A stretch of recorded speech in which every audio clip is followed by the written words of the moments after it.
नमस्कार, आदाब। आपके साथ मैं हूं फराज और चैनल है जर्नी विद फराज फैयाज। मैं जब भी उसके ख्यालों में खोसा जाता हूं वो ख़ुद भी बात करे तो बुरा लगे है मुझे। दोस्तों, आप सोच रहे होंगे कि ये शेर मैंने क्यों पढ़ा।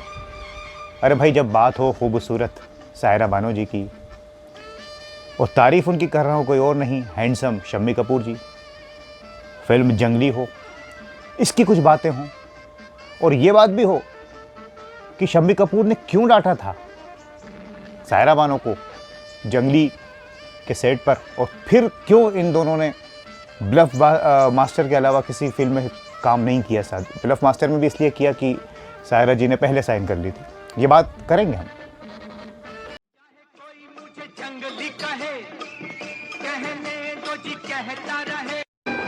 कश्मीर की कली हूँ मैं, मुझसे ना रूठो बाबूजी।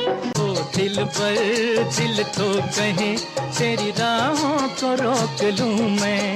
एहसान तेरा होगा मुझ पर, आया करूं मैं क्या सुकू सुकू। दर्द मुहब्बत सहने दो मुझे, जजा मेरे बचपन कहीं जाके छुपना। जिन सारा गुजारा छोरी अंजना, अब जाने दे मुझे मोरी सजना।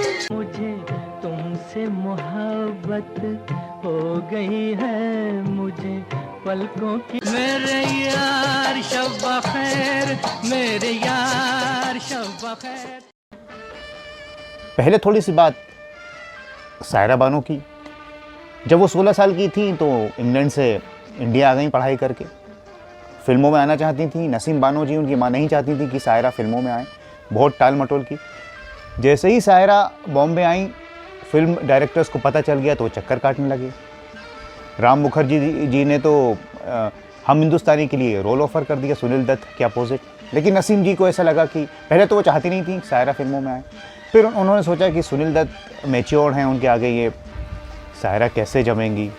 फिर बाद में खैर उस फिल्म में आशा पारेख जी आई।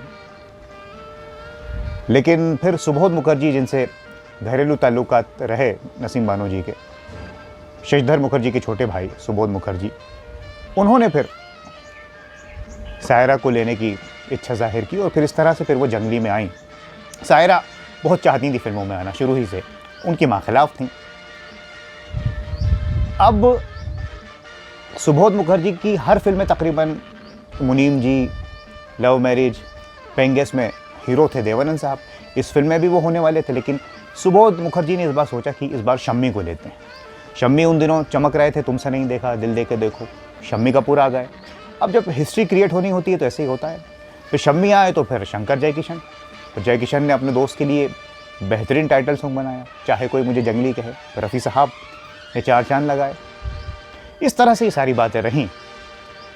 शम्मी कपूर दिलदार थे, जहाँ भी कश्मीर तो उनकी फेवरेट जगह थी शूटिंग के लिए। उनकी कार पहले पहुँच जाती थी, लेमोजिन, उसमें उनके ड्राइवर सुलेमान साहब उनका इंतज़ार करते थे। यारों के यार शम्मी कपूर, कार में सबको घुमाते, पूरी यूनिट को फिल्म की, खिलाते पिलाते, सबका ख्याल रखते। और खर्चा प्रोड्यूसर नहीं करता था, खुद शम्मी कपूर करते थे। ये रॉयल अंदाज, शाहाना अंदाज शम्मी कपूर साहब का, इसे सब लोग जानते हैं। गाते भी अच्छा थे शम्मी कपूर साहब। तो एक जिंदा दिली रहती थी सेट पर। कई नई एक्ट्रेस उनके साथ आई, चाहे वो सायरा बानो हो, शर्मिला टैगोर, कल्पना। शम्मी कपूर ने कभी परहेज़ नहीं किया इन सब बातों से। जंगली फिल्म के बारे में आपको एक बात और बता दें। शम्मी कपूर का फेवरेट डेस्टिनेशन थी, कश्मीर में शूटिंग करते थे, पहलगांव, मुगल गार्डन। जंगली में भी तकरीबन शूटिंग कश्मीर की है। लेकिन आपको हैरत होगी अगर आपको ना मालूम हो कि चाहे कोई मुझे जंगली कहे, ये गाना ये कश्मीर में पिक्चराइज नहीं है दोस्तों। यूनिट गई थी, वहाँ रही, लेकिन वहाँ स्नोफॉल नहीं था उसके मुताबिक। इस बात को लेकर बहस भी हुई शम्मी कपूर और सुबोध मुखर्जी में। लेकिन फिर बाद में एक गाने की शूटिंग इन्होंने की मुगल गार्डन में, मेरे यार शब्बा खैर, उसके बाद फिर ये बॉम्बे आ गए। उसके बाद कुछ महीनों बाद शिमला के पास कुफरी गए और कुफरी में फिर इस गाने की शूटिंग हुई, चाहे कोई मुझे जंगली कहे, जिसके लिए 7 दिन रखे गए। 6 दिन शूटिंग नहीं हो पाई क्योंकि सूरज ही नहीं निकला। बिना सूरज की शूटिंग कैसे करेंगे रोशनी की। फिर 7वें दिन थोड़े हालात सुधरे तो फिर महज 7 घंटों में इस गाने की शूटिंग कर ली गई और शम्मी कपूर ने जलवे दिखाए इसमें अपने डांस के, खाली 7 घंटे में। तो इस तरह से ये इस गाने की आप कश्मीर ना समझें उसे, चाहे कोई मुझे जंगली कहे, में कुफरी है। अब अपन वो बात करते हैं जिसकी मैंने शुरुआत में जिक्र किया कि शम्मी कपूर और सायरा बानो की लड़ाई। असल में सायरा जी नई थी, शम्मी कपूर का भी एक अंदाज़ था। बहुत से लोग कुछ कह देते हैं उनके बारे में, यारों के यार तो थे ही लेकिन डांट भी देते थे। तो मुगल गार्डन में गाने की शूटिंग के दौरान सायरा नहीं थी, एक्टिंग नहीं आती थी ज़्यादा, तो शम्मी कपूर ने उन्हें कुछ कह दिया पब्लिक के सामने। आप जानते हैं पब्लिक रहती है शूटिंग के दौरान यूनिट के सामने। सायरा छोटी थी, बुरा मान गई, रोने लगीं, हलचल मच गई।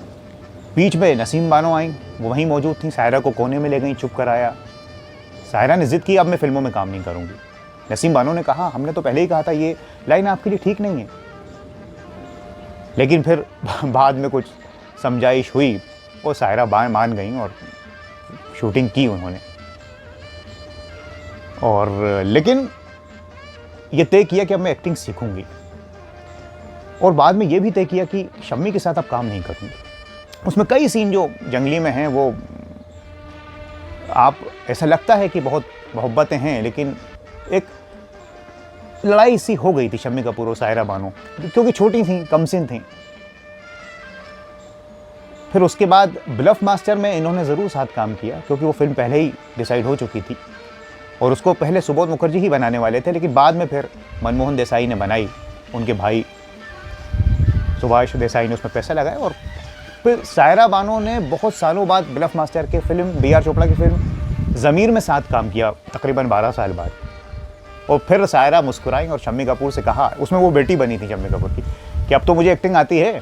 शम्मी कपूर मुस्कुराए, कहला हाँ अब तो आप बहुत मशहूर हो चुकी हैं, बड़ी एक्ट्रेस हैं। तो दोस्तों ये कुछ शम्मी कपूर की बातें रहीं कि वो डांट देते थे। ऐसा भी है कि साधना जी ने ये सुना तो मना कर दिया उनके साथ काम करने को। शम्मी कपूर तो इंसल्ट कर देते हैं, डांट देते हैं।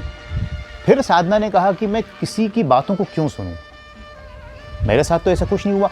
उसके बाद फिर उन्होंने फिल्म बदतमीज़ के लिए हाँ कही। हालांकि ये बात और है कि पहले राजकुमार रिलीज़ हुई, बदतमीज़ के डायरेक्टर की डेथ हो गई थी, तो फिर बाद में मनमोहन देसाई उसमें आए, तो फिल्म बाद में रिलीज़ हुई, राजकुमार पहले आ गई थी। फिर साधना जी ने तारीफ़ की शम्मी कपूर की, मुझे बड़ा अच्छा लगा।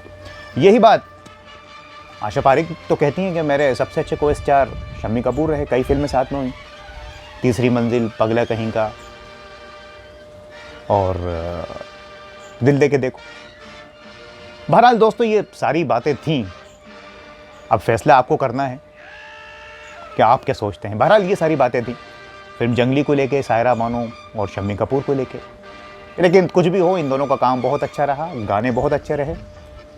हालांकि प्रोड्यूसर डायरेक्टर चाहते थे कि जंगली की ये सुपरहिट जोड़ी कई फिल्मों में साथ आए, लेकिन लड़ाई की वजह से फिर हमको ये सिवाय ब्लफ मास्टर के जो पहले साइन हो गई थी, उसके बाद ये जोड़ी किसी दूसरी फिल्म में या तीसरी फिल्म में देखने को नहीं मिली। लेकिन ये होता है, चलते रहते हैं। ऐसे कई आर्टिस्ट के लड़ाई हुए, फिर बाद वो मिल गए, चाहे वो रफ़ी साहब, लता जी हों और भी हैं। ऐसे होता रहता था, लेकिन उसमें नुकसान हम लोगों का हो जाता है। लेकिन आज बस इतना ही, फिर मुलाकात होगी, तब तक के लिए अपना ख्याल रखें। नमस्कार, खुदा हाफिज़।